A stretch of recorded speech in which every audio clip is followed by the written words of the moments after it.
আজকে আমরা জানবো যে গর্ভবতী মায়েরা কোন আমলটা করলে তাদের গর্ভের সন্তান আল্লাহ তাআলা হেফাজত করবেন। গর্ভের সন্তান অর্থাৎ গর্ভে থাকা অবস্থায় অনেকেরই দেখা যায় যে সন্তান নষ্ট হয়ে যায়। এমন অনেক ব্যক্তি এমন শুনেছি যে 2টা 3টা সন্তান টানা নষ্ট হয়ে যায়। গর্ভে সন্তান আসে ঠিকই, কিন্তু এই সন্তানটা নষ্ট হওয়ার কারণ রয়েছে যে জিনের বদনজর, শয়তানের বদনজর বা মানুষেরও বদনজর লেগে থাকে, আর যার কারণে আস্তে আস্তে সেই গর্ভের সন্তানটা নষ্ট হয়ে যায়। এমন অনেক রোগী আমরা দেখেছি। অতএব প্রিয় দিনী ভাই এবং বোনেরা, এই গর্ভে সন্তান থাকা অবস্থায় তার হেফাজত আল্লাহ তাআলাই করবেন। কোরআনে এমন একটি গুরুত্বপূর্ণ, এমন খুবই কার্যকরী একটি আমল রয়েছে। এই আমলটি যদি করতে পারেন, ইনশাআল্লাহ দেখা যায় যে আপনার সন্তান একেবারে সুস্থভাবে, সুন্দরভাবে দুনিয়াতে আসবে। প্রিয় দিনী ভাই এবং বোনেরা, আল্লাহ তাআলা যাকে ইচ্ছা তাকে সন্তান দান করেন, যাকে ইচ্ছা তাকে সন্তান দান করেন না, বন্দা রাখেন, এটা আল্লাহ তাআলার ইচ্ছা। এরপরেও আল্লাহ তাআলা সন্তান দেওয়ার পরেও মানুষের কিছু কাজ রয়েছে যেগুলো তার সন্তানকে যেমন দেখভাল করা, তার সন্তানকে যত্ন নেওয়া, তার সন্তানকে বিভিন্ন বালা মুসিবত এগুলো থেকে রক্ষার জন্য আমল করা, যে আমলের মাধ্যমে আল্লাহ তাআলা হেফাজত করে থাকেন। তো এমনই একটি কার্যকরী আমল আজকে আমরা শিখব। প্রত্যেকটা পিতামাতার উচিত যখন সন্তান গর্ভে আসে তার আগে থেকেই তার যদি কোনো গুনাহের কাজে লিপ্ত থাকে, অর্থাৎ অভ্যস্ত থাকে কোনো সুদের সাথে জড়িত, কোনো হারাম খাওয়ার সাথে জড়িত, অথবা কোনো অন্যায়ের সাথে জড়িত, এই কাজগুলো থেকে নিজেকে বিরত রাখা। কারণ এইগুলো যদি সে চালিয়ে যায় তাহলে ওই যে গর্ভে যে সন্তানটা আসে সেই সন্তানের উপরে একটা প্রভাব পড়ে। আপনি যদি আপনার স্ত্রীকে হারাম খাবার খাওয়ান তাহলে ওই খাবারটা ওই সন্তানও খায়, আর এই খাওয়ার কারণে আস্তে আস্তে এই যে আপনার হারাম টাকা উপার্জন করে এরপরে এই খাবারটা আপনার সন্তানরা গ্রহণ করতেছে, সে যখন দুনিয়াতে ভূমিষ্ঠ হবে তার শরীরের রক্তের সাথে যে এই হারাম খাবারগুলো লেগে থাকে, এটার কারণেই সে আস্তে আস্তে দেখা যায় যে তার উপর এমন প্রভাব পড়বে যে সে দিনহীন হয়ে যাবে। অর্থাৎ ইসলামে এমনভাবে চলাচল করবে যে সে নামে মুসলমান হলেও তার ভিতরে কোনো মুসলমানের চিহ্ন থাকবে না। এই জন্য প্রত্যেকটা পিতামাতার সন্তান গর্ভে আসার আগেই এই জিনিসটা উপলব্ধি করা যে আমি পিছনে যা করেছি অন্তত আমার এই সন্তানকে ভালো পথে রাখতে আমার এই গুনাহের কাজগুলো ছেড়ে দেওয়া। এর বরকতেও আল্লাহ তাআলা তাকে নেক সন্তান দান করেন, এই জিনিসটা মনে রাখতে হবে। এরপরে দেখা যায় যে যখন সন্তান গর্ভে আসে, মায়েরা অনেক সময় এই সন্তান গর্ভে থাকার অবস্থায় দেখা যায় যে সময় কাটানোর জন্য টেলিভিশন হতে পারে, ফেসবুক, ইউটিউব এইগুলো নিয়ে ব্যস্ত থাকে, যার কারণে এই প্রভাবটা ওই সন্তানের উপর পড়ে। আর এর কারণে যখন সন্তান জন্মগ্রহণ করে এই সন্তান একটা বাজে সন্তান হিসেবে সমাজে পরিচিতি লাভ করে, তার উপরে ওই প্রভাবটা পড়ার কারণে। আর এই সন্তানকে হেফাজত করার জন্য যদি কোনো পিতামাতা এই গর্ভে সন্তান থাকা অবস্থায় কোরআন তেলাওয়াত করে, কোরআনের বিভিন্ন সূরাগুলো রয়েছে যেগুলো এর উপরে প্রভাব ফেলে, যেমন আপনি যদি সূরা মুহাম্মদ পড়েন, রাসূলুল্লাহ সাল্লাল্লাহু আলাইহি ওয়াসাল্লামের চারিত্রিক দিকগুলো এই সন্তানের ভিতরে আসর পড়ে। এরপরে যদি সূরা ইউসুফ পড়েন তাহলে সেই ক্ষেত্রে আল্লাহ তাআলা ইউসুফ আলাইহিস সালাতু ওয়াস সালামের মতো সৌন্দর্যতা এই সন্তানের ভিতরে দান করেন। অর্থাৎ ইউসুফ আলাইহিস সালামের মতো তো সৌন্দর্য না, কিন্তু তাকে এমন চেহারা দান করবে যে নূরে নূরান্বিত চেহারা হয়ে যায়, সমাজে তাকে দেখলেই মনে হয় যে আল্লাহ তাআলা কত চমৎকার করেই না তাকে বানিয়েছেন। এইভাবে কিছু কিছু প্রভাব পড়ে এই কোরআন তেলাওয়াত করার কারণে সন্তান যখন গর্ভে থাকে।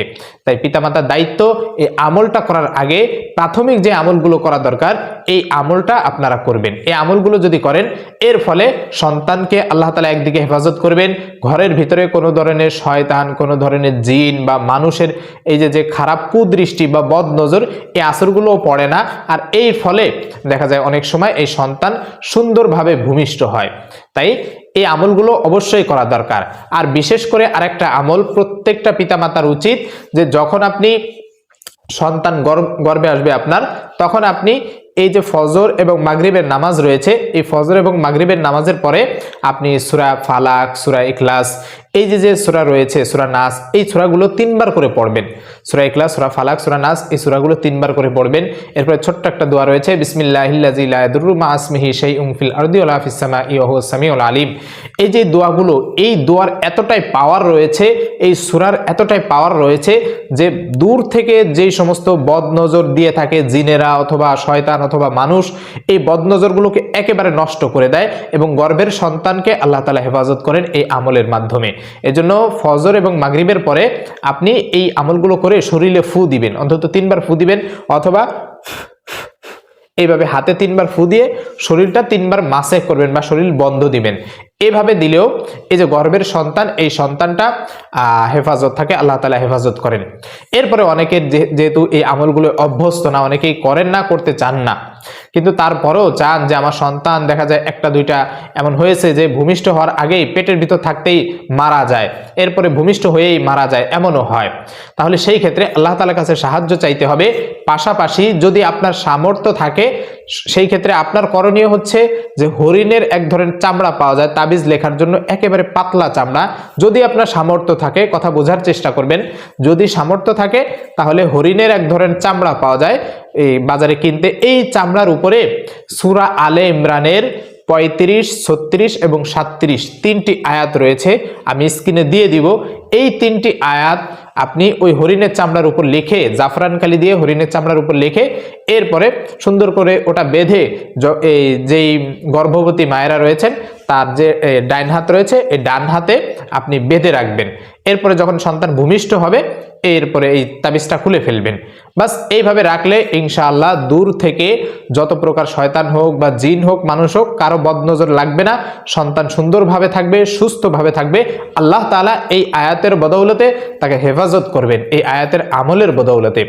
এরপরে যখন সন্তান ভূমিষ্ঠ হবে, তখন এই তিনটি আয়াতই আপনি সাদা কাগজে জাফরান কালি দিয়ে, জাফরান কালির সাথে একটু গোলাপ জল মিশালে ভালো ফলাফল পাওয়া যায়, এই জাফরান কালি দিয়ে সাদা কাগজে লিখে লোহা অথবা তামার যে মাদুলি রয়েছে বা আমরা তাবিজ বলি যেটাকে, এর ভিতরে ভরে যে সন্তান রয়েছে এই সন্তানের গলায় ঝুলিয়ে দিবেন। ইনশাআল্লাহ দেখবেন যে এই কোরআনের আমলে, এই কোরআনী আয়াতের আমলে আল্লাহ তাআলা, মনে রাখবেন যে সব কিছুর ক্ষমতা কিন্তু আল্লাহ তাআলার, শুধুমাত্র এটা ওসিলা হতে পারে যে এই কালামের বদৌলতে আল্লাহ তাআলা সেই শিশুকে সুস্থ রাখবেন। এইভাবে আমল করতে পারেন। এখানে একটা প্রশ্ন থাকে যে অনেকেই দেখা যায় এই কোরআনী যে তাবিজটা লিখবে হরিণের চামড়ার উপরে, সেটা কোথায় পাবে, কিভাবে পাবে? তো যদি সামর্থ্য না থাকে বা কোথাও না পাওয়া যায়, তাহলে সেই ক্ষেত্রে আপনি কাগজে লিখবেন, সাদা ফ্রেশ যে কাগজ রয়েছে এই কাগজে অন্তত যে মেশকো জাফরান বলা হয়, এই জাফরান কালি ধারা এই তাবিজটা লেখার চেষ্টা করবেন। এরপরে যদি এটাও না থাকে, তাহলে লাল কালি ধারা এই তাবিজটা লিখে এরপরে সেই গর্ভবতী মা ব্যবহার করবে, এরপরে যে সন্তান, সেই সন্তানের গলায় ব্যবহার করবে। ইনশাআল্লাহ দেখবেন যে আল্লাহ তাআলা এই আমলের বদৌলতে তাকে হেফাজত করবেন।